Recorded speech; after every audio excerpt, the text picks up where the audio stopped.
this last game. It's not the vision that we had going over there. Again, I thought we got really good effort out of our squad. Defensively, made too many mistakes, and usually the team that makes the fewest mistakes will win. And from a defensive standpoint, that was the case. And whether it was scheme or whether it was mistakes, we didn't do a very good job getting off the field on third down. So that'll give you something to talk about. They were just slightly over 50%, and that's not good enough to win. We got to be at 70%. We only got 2 takeaways. That's not good enough. I can't remember whether we had 2 or 3 and outs, and that's not good enough. We got to be a better defense. And as you saw, I'm sure you did, tackling had a lot to do with that. I'm not disappointed in our players and their effort. Like I said, they gave us very good effort, but fundamentally, from the standpoint of tackling, we got to be better, and it's going to get better. I guarantee you that. With that said, I'll start taking questions. Was fatigue a big factor in the second half, missed tackles, do you feel? No, I don't think so. Because the tackles that we missed most of them were over pursuit. And we got to be able to leverage the ball and not let it cut back on us. And I don't think it had anything to do with it.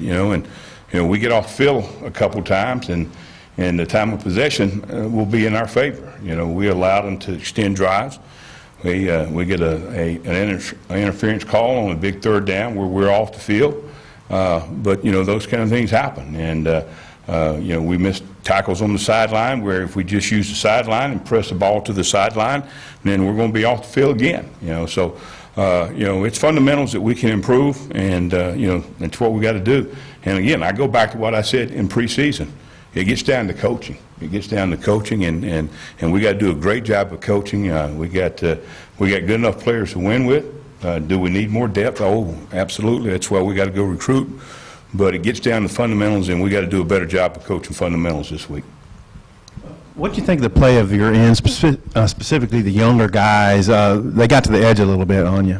Well, it wasn't always the end's fault when they got to the edge. Okay, so let's say that, make that statement first. Okay, we did a poor job of supporting some of the speed stuff that came at us, and you got to understand coverage and who has support and those kind of things. So and again, that gets back to coaching as well. But we played 4 true freshmen. And we're not going to make any excuses for that. Hey, next man up. They got to go. They got to play. And I thought they did. I thought they did a good job. Are they SEC ready right now? Well, yeah, they are, because they're going to play. So, and we got to continue to get them better. Steve Caldwell will do a great job of coaching them up, and they'll get better this week. And obviously, during the course of the game, they got better. So. Again, it's not, if they get outside, it's not always the end's fault. Did you guys get any explanation on that pass interference call against Chavis? I mean, did the refs explain that or anything? The pass interference against Chavis on that? Well, we don't talk to them. I mean, they make the calls, and we don't officiate, and Well, just where we were at it, we couldn't see what happened. Well, I can't really comment on officiating, and I'm not wealthy enough to pay the fine. Coach, at some point you're going to need some of those freshmen on the back end, like Catalan and Bush. How far off are they before you feel comfortable putting them in meaningful snaps? Well, they're not bad. And coaches sometimes they get a little bit nervous, and we were trying to get that thing turned around. And we kept our best guys in there. That gave us the best shot. But we've got to, just like we did. We got in a situation where we didn't play Clay in the first game, and we were trying to get him in, and we didn't. Now he's got to go out there his first game and play a bunch of reps in the SEC. And we got to speed that up. We got to find areas that we can. Get them in the game so they can gain that experience, because really, I mean, it's the truth. You can practice and practice, but they got to get game experience to get ready to play. Coach, in watching Colorado State, it looks like they use that number 22 on the edges, and they throw to their tight ends, their H-back, they go deep. I just wonder how they evolved from last year in your view. Well, they got the quarterback back, you know. Their starting quarterback was really, you know, should have been the starter last year and got hurt in all season. Came out of spring practice, would have been the starter last year.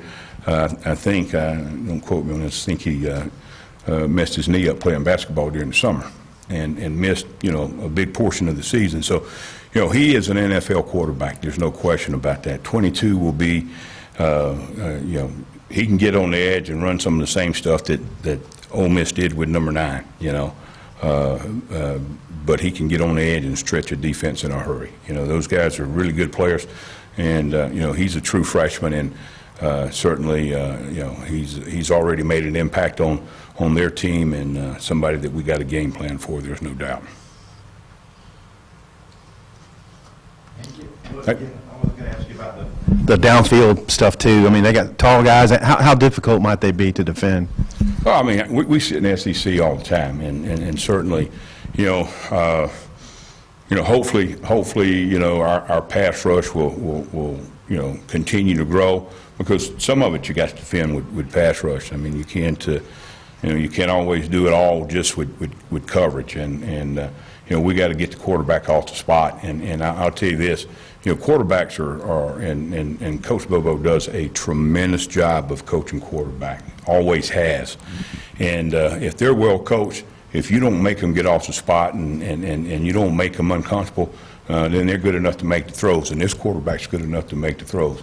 We've got to get him off the spot, and you know, the more we do that, the more success we'll have. I got 2 more things.